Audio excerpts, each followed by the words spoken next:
Hi, folk. I trust you'll really enjoy today's devotion. I want to speak around Hall of Famers, both in the natural and spiritual. Some sports Hall of Famers, you might not agree with the list, and that's okay. And then Hebrews 11's Hall of Famers that inspire our faith. They all share one thing in common. They were all flawed individuals. In baseball, it's undoubtedly Joe DiMaggio. Basketball, Michael Jordan. Cricket, Don Bradman. Soccer, Pele or Ronaldo. In boxing, it's Muhammad Ali. Golf, probably Tiger Woods. Surfing, Kelly Slater. And in Hebrews 11, all the biblical Hall of Famers that made the cut, they stood head and shoulders above the rest, all because of their faith. And as I said from the top, but they were all flawed individuals like our sports stars. You know, Hebrews 11 verse 34 reminds us that out of weaknesses, they were made strong. Because life is a struggle. They were strengthened through their struggle.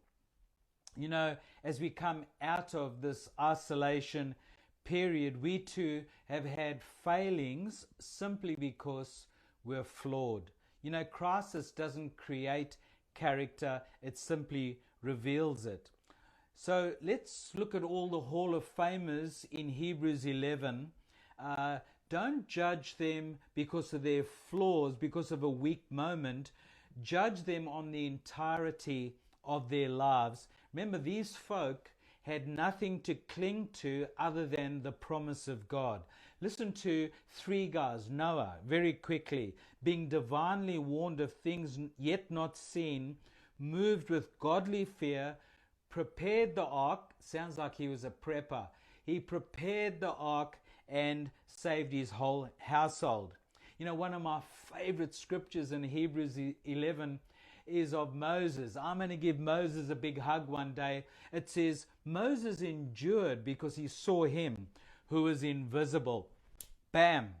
By faith, Jacob, when he was dying, blessed each of the sons of Joseph, both Ephraim and Manasseh, and worshipped leaning on his staff. Love it. In these times of great change, folk, enormous challenge, we too can lean on God's promises. A wonderful place to land each day. You know, it's a place of rest.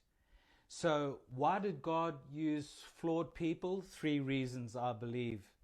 Number 1, his strength is made perfect in weakness, in our weakness. 2 Corinthians 12 verse 9.